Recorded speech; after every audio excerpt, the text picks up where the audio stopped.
So hello and welcome back to the League That Means Nothing Season 3 here on Go Again Gaming.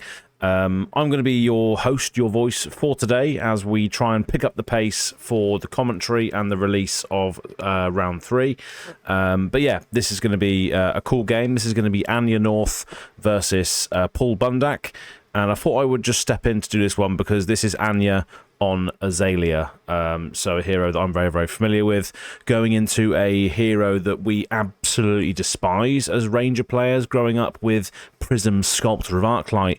We are going to be seeing Paul Bundak pilot the new Prism, Awakener of Soul. Not so much new anymore, but this illusionist still has the tools to really throw a spanner in the works of Azalea, but I do feel like Azalea does have a lot more game into this version of Prism. But we'll see how it goes. Before we go into it, let's hear a message from one of our sponsors.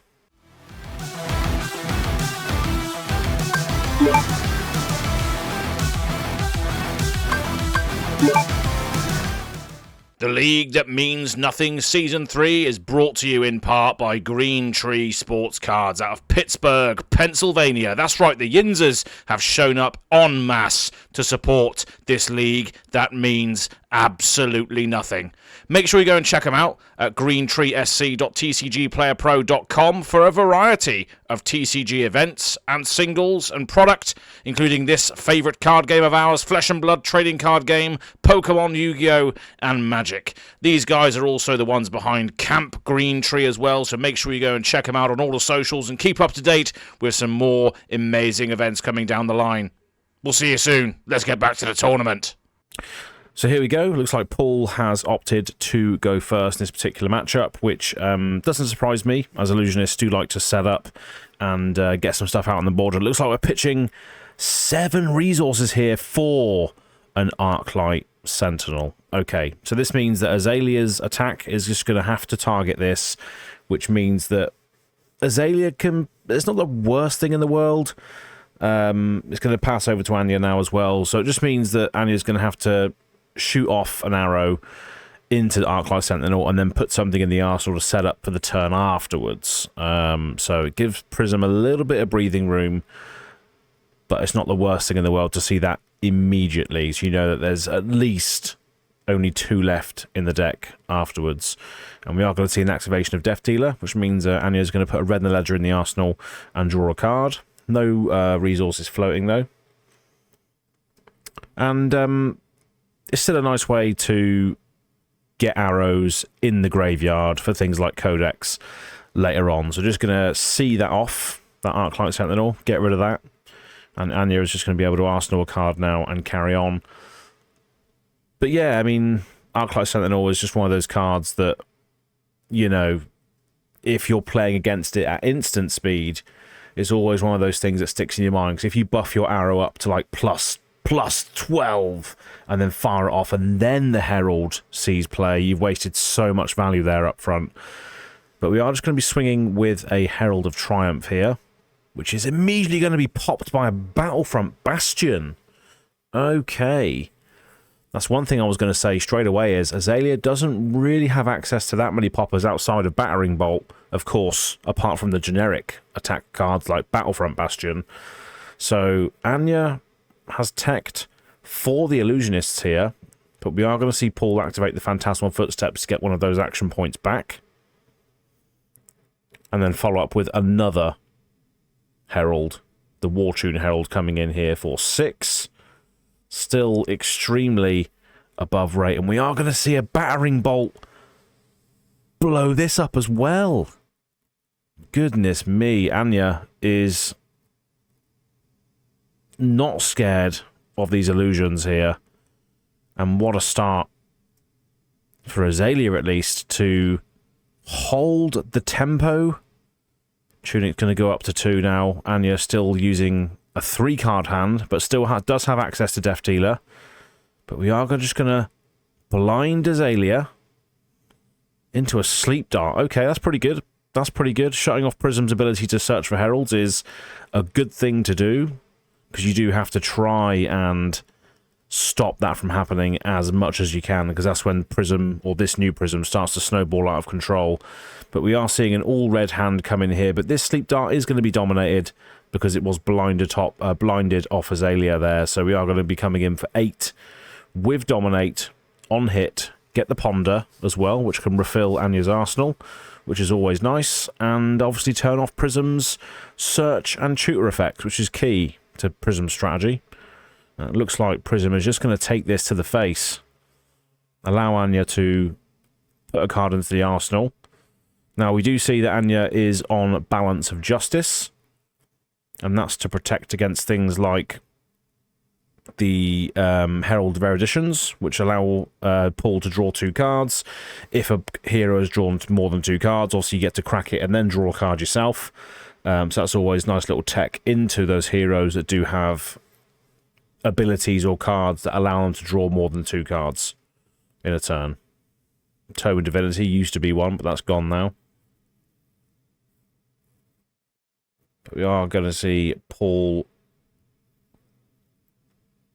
try and construct something to crack back here, but the ability of Prism to search is turned off, so this War Tune Herald is just a 1 for 7 with Phantasm and Go Again, because obviously an Arclight Sentinel was pitched, and obviously Luminaris turns that into a Go Again attack. But this isn't threatening any on-hits because of the fact that Prism has been turned off, and that's what I believe the black Chessex dice plastic is. I think that's what that's signifying, that the hero ability is turned off. But this is just 7 coming in here with Go Again, of course. And Phantasm. Anya done well in the previous round, or the previous round of play, to pop 2 things coming in at her, which is pretty good. But, yeah. Prism not afraid to go the aggro route, especially in this particular build. The on-hits do matter, and obviously you've got a lot of things that can go tall with these angels, with the angelic wraths and all that sort of stuff as well, can really force those on-hits through to get that board state rolling. But we are going to see Anya block with just a bolt and shot. So we are going to be leaking 4 over the top. Yep, going down to 36. No on-hit there because of the Sleep Dart the turn before, so Prism is not going to be awakening any Herald. She's not going to be awakening herself. She's very much asleep right now. Dreaming of Solana. And Paul repping the Advent of Thrones sleeves there, so that's very fitting. But just going to Arsenal card now, pass over to Anya, who's going to tick up the Tunic. So that resource will be available whenever she needs it to be, which is always good. Now, of course, we can't opt, but we can blind Azalea, which is what we're going to do here. So Anya flipping into a Rain Razors, which is pretty nice. So that can be immediately played out of the arsenal to buff all arrows by +2 for the turn, which is pretty sick. I'm hoping that Anya's going to be able to construct a turn which fires more than 1 arrow, because then Rain Razors is really good. We are going to see the Tunic resource be used to activate Death Dealer, which means we are going to put in an arrow and draw a card. Death Dealer just extremely strong when comboed with a Tunic resource. So we are just going to see a card be drawn off of that. Red in the Ledger put into the arsenal, which means that is going to be coming in for 7, unless there's any more upfront buffs. We are going to see a Lace with Frailty. That's going to give it +3 and a Frailty token on hit. So this Red in the Ledger is currently 10 at the moment, with the Rain Razors as well. And that's exactly what we're going to see here, a 10 Red in the Ledger. So that is pretty nasty. Prism does have some defensive tools. Of course, we saw the Arclight Sentinel earlier, so this is one of those perfect moments to Arclight Sentinel, because you just got a load of good value on that Red in the Ledger there coming in. Prism, of course, does have access to things like Soul Shield as well, which are massive defensive tools, which also fuel her soul. That's another thing that that Prism has access to.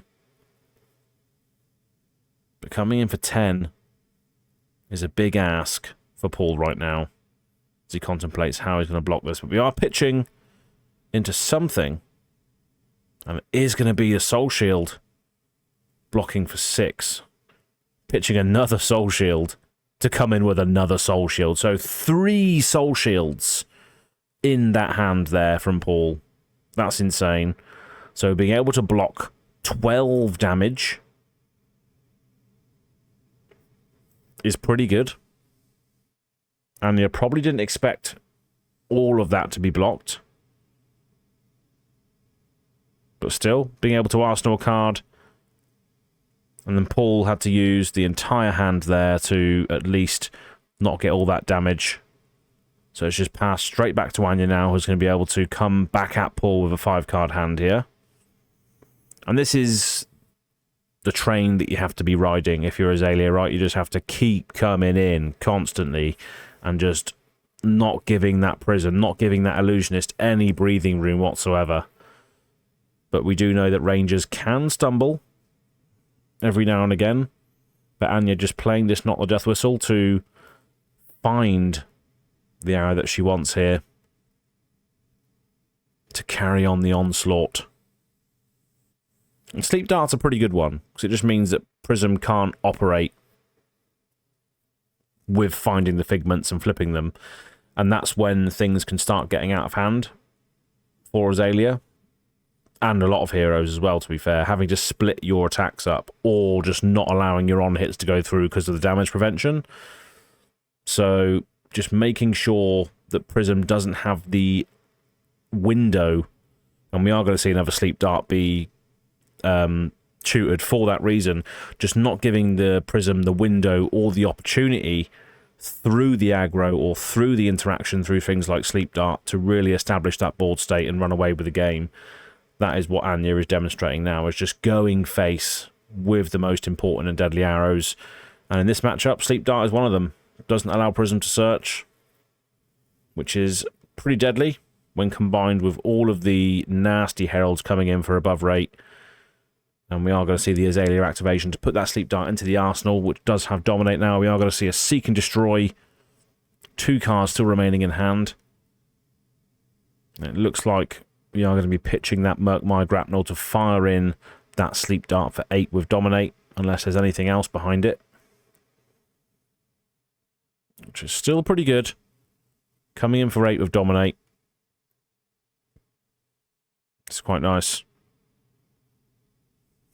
Anya searching for the number which wasn't represented on that dice. That is 8 coming in now.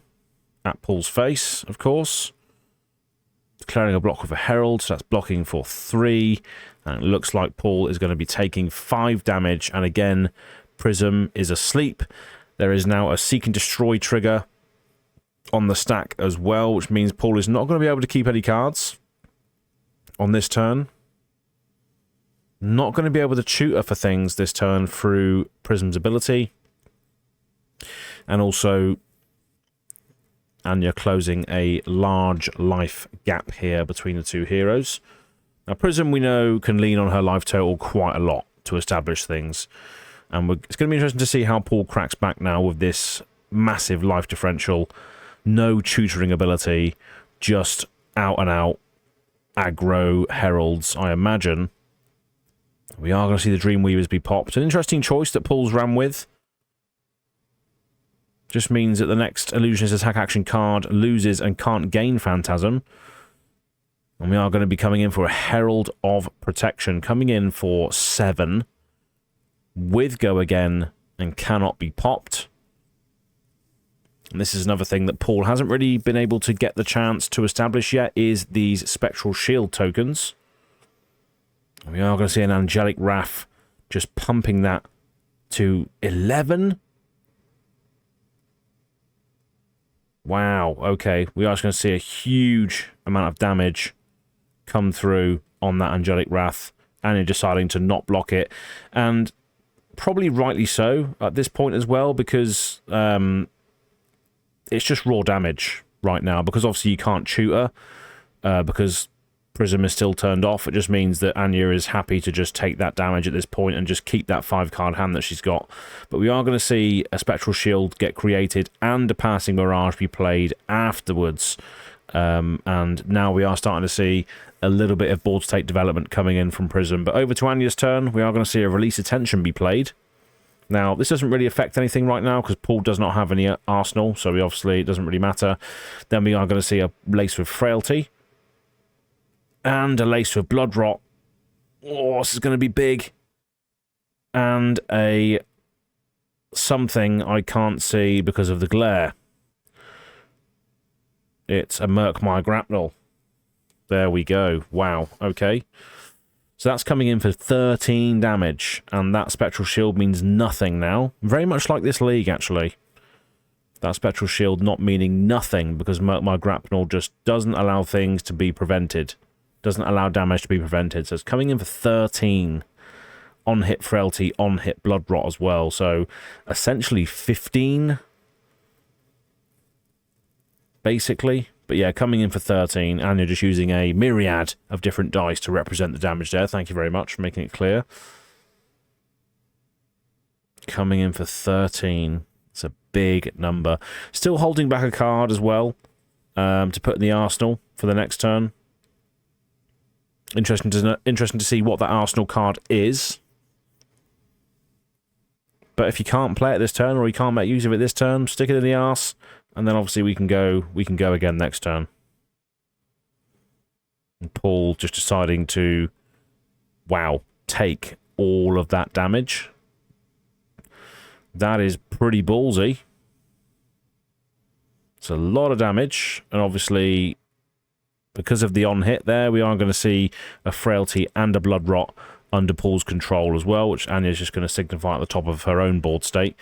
But wow, okay. I'm expecting a big crackback from Paul here because of that 13 damage swing. Obviously, we do have the Passing Mirage out as well, which means that there is a little bit of protection up front for these Heralds that are coming in now because they don't have Phantasm anymore. Well, the first one doesn't anyway. And here we see a Herald of Protection coming in for 6. Doesn't have Phantasm, does have Go Again. If it hits, Tutor for a Figment. If it hits, get the Spectral Shield. So this is what Paul needs to see now. He needs to have that room. He's given himself that little bit of room from taking all of that damage last turn, but is it going to be enough at this point in the game to establish that board state and start threatening Anya? We will see. But coming in for 6 nonetheless.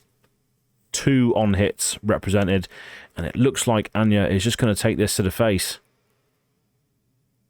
Gesturing over the life total, and yep, going down to 19.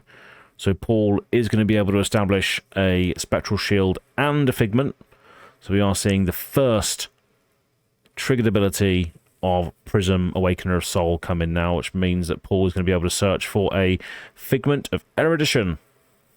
So when this enters, he's going to be able to get a Ponder token, which means that he's going to be able to retain that arsenal at the end of this turn. And of course, we can flip that angel as well this turn, if we so desire, because you do have the Empyrean Rapture. That's exactly what we're going to do here. We're going to use the Empyrean Rapture to flip over Soraya, Archangel of Erudition. This is pretty good because obviously you can attack, and when you do so, you can draw 2 cards. And obviously, because of Luminaris, this is going to have Go Again as well. So Paul should be able to follow up with another card or another play after this attack as well. And this is the right time to use this Balance of Justice. Just get the value out of it now while Paul is having a brilliant turn. Stem the bleeding a little bit. Draw your own card because of balance. Block for 2. So we are just going to take 2 off of this attack from the Angel. And Paul is going to be able to follow up with something else here.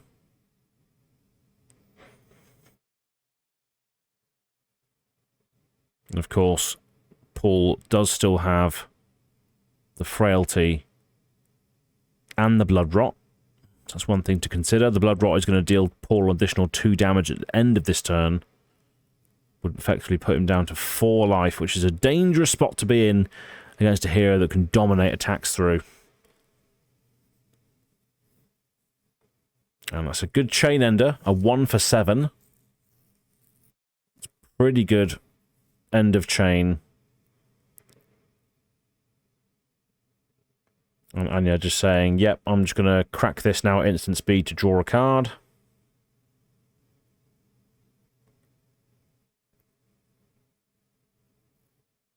And the Herald's still coming in with, oh wow, a Blanche being used to pop. Very interesting. Wow. So Anya has really got a list which has some interesting big generic attacks to pop things. That's very, very cool. A Blanche being used to pop now. Interesting. Cool. Well, Paul's going to move to the end of the turn. Obviously, the Ponder's going to crack. It means he's going to be able to put a card into the arsenal. The Blood Rot should be cracking as well any minute now. And there we go. We are seeing the Light of Soul and something else be pitched there to stop the Blood Rot from dealing any damage. Which is all good. So that goes away. Paul still gets to arsenal. And now it's back over to Anya,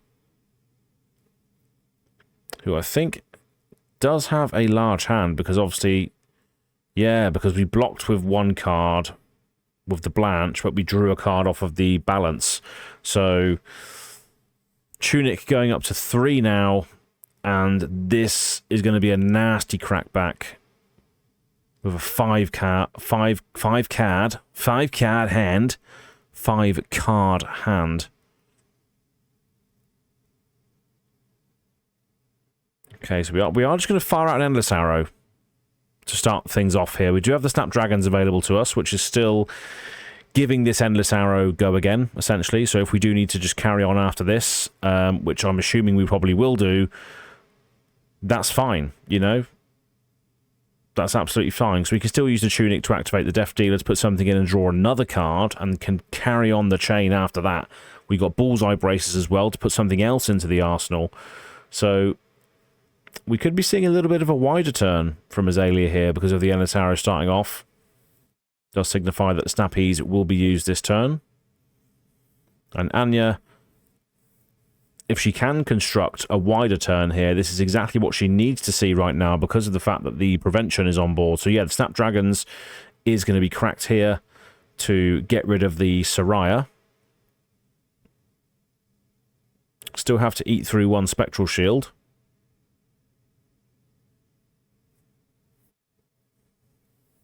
Don't think Anya cares too much about the passing barrage at this point in the game. Just wants to go face as much as possible.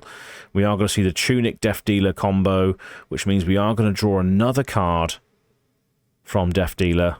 When I say another card, I mean another card in the grand scheme of this game. So Bolt and Shot, again, another card that if buffed can allow you to go again. So Anya really stacking these go-agains up now. Bullseye Braces are still available as well. So, yep, so this Bolt and Shot's going to come in for 7 with go-again. Threatening the reload. But still, the damned if you do, damned if you don't. Bullseye Braces activation after this can still put another arrow into the arsenal with +1. And Anya still has 3 cards remaining. It's insane. Because obviously, if the Death Dealer draw as well, wow. So Paul is in a bit of a bad spot right now, and this is exactly what Azalea needed to do against Prism: is just back them into a corner and just don't let him get out of it. Now Prism still does have a lot of outs. Again, we've seen the Arclight Sentinel the very, very start of the game. If something like that came out now, that would be devastating after using the Snappies. Even stuff like Soul Shield, as we can see, Paul's got one in his soul right now. Just a very, very good defensive tool. Prism can skirt around this.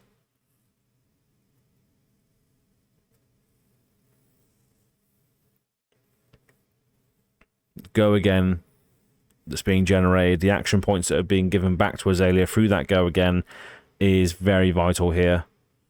But it looks like that's going to be cleanly blocked with 2/3 blocks and the Spectral Shield, covering the 7. And then we are going to see a Read the Glide Path be played. So we can at least take a peek at the top of the deck, see what's coming.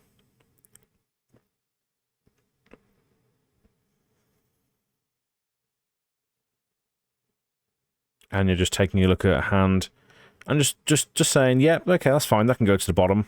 What are we going to carry on doing now then? Bullseye Bracers is still available, which means that we can still get something into the arsenal.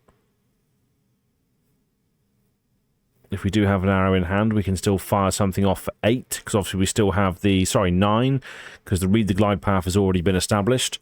So if we use the Bullseye Bracers and put a 5 attack arrow in, that's going to be a 9 attack arrow, which is still pretty good. So it looks like we are going to be using the Bullseye Bracers to put in an infecting shot. Okay, that's pretty good. And then firing for 9, yeah, because of the +1 from the Bullseye and the +3 from the Read the Glide Paths. That's coming in for 9 damage. That's pretty nasty. And again, the Blood Rot on hit could be very, very pivotal at the end of this game here. Paul is going to be blocking for 6, so taking 3, going down to 3, and taking a Blood Rot as well, which means that if that goes through, it's going to go down to 1. So massive life lead now for Azalea. Let's see what Paul's got. Absolutely nothing. Going to have to draw up.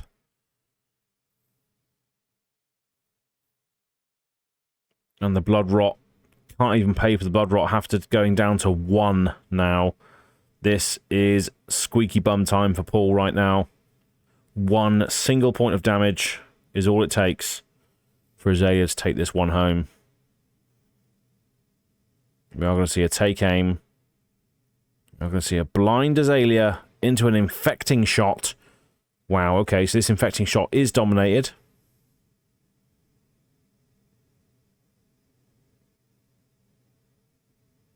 So this infecting shot is going to be 8 dominate right now with the take aim behind it.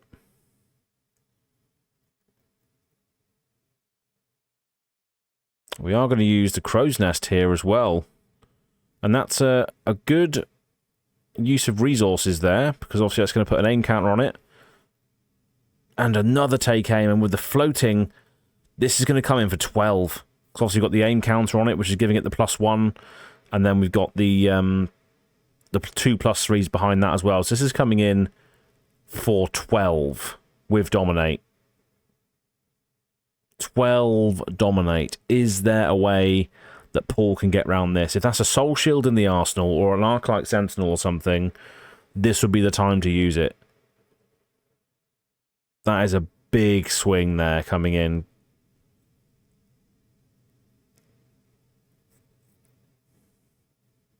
$12 Dominate.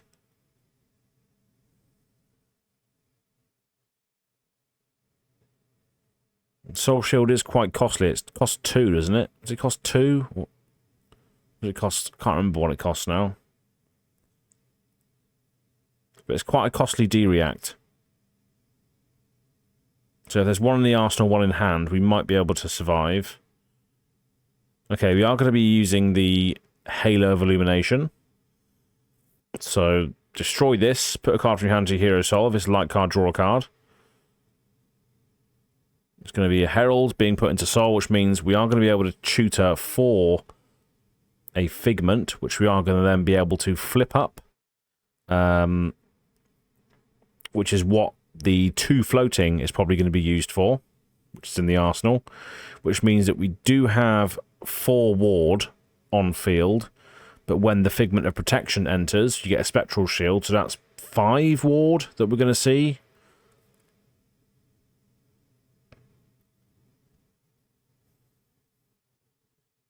So it's really, really cool that Halo of Illumination being used as essentially 5 block here. From 1 pitch, 5 block. Need a blue to be able to do that though, but still, that's pretty good. Especially when you're faced with a huge dominated attack. So yeah, that's going to come in, create a spectral shield. We are going to use the 2 resources to flip up the Figment of Protection to Aegis. So Paul now has Ward 5 established on board. Then we are going to pay the Footsteps to block for 1. And then, yeah, if we got a Soul Shield here, we block 12. Which is pretty insane. We probably do have the resources to do it as well. We've got a card in hand, card in arsenal. It looks like we are going to be able to block it fully. Yes, wow. That is expertly navigated there to block 12. Wow. I bet you Anya was like, I've got this in the bag. 12 dominate, what can you do? And that is insane. See, that the defensive capabilities of Prism... Anya's board is shaking all over the place from the sheer anxiety of how Paul managed to block 12 dominate. That is insane. I'm pretty sure Anya was like, I had this in the bag. This is easy. I got it. No. Not yet, Anya. Not yet. But Paul is out of cards, so it's back to you again. Can we sneak that point of damage through? That was expertly crafted by Paul to survive one last turn, but... the arrows are just going to keep flying. The arrows are just going to keep flying. Let's see if Anya can have what it takes to close out the round. And this matchup is a 1-1 matchup right now. So round 3, both of these players have won 1 and lost 1. So whoever wins this is going to be 2-1. Going into round 4. We are going to see a Codex pitched into Death Dealer to load in an Endless Arrow and draw a card, 1 floating. And then we are seeing the Arclight Sentinel come out now. So Paul stemming the bleeding a little bit here. Arclight Sentinel is a costly card, though. It's only going to buy you a little bit of time to try and find something. So that Endless Arrow is just going to go straight in the bin. Arclight Sentinel is going to die. Anya's going to Arsenal and pass. And I believe Paul is just going to draw up and pass back. Anya now has a 5-card hand with the Arsenal to crack back at Paul another time. Now with a Tunic available as well, a Tunic activation to give you an extra resource. Now, can Paul survive another round of arrow firing? Here we go. Seek and Destroy. +3. Read the Glide Path. +3. Can Anya find another Dominate? This could be what closes it this time. Another Dominate. We are going to see an Azalea activation. Shaky Cam Central. In comes the Remorseless with Dominate. That's going to be 11 coming in now. As the tremors continue here in England. Don't know what part of England Anya is in, but the... tremors are coming. We are going to see a Herald of Protection blocked, and that is a GG situation. Wow.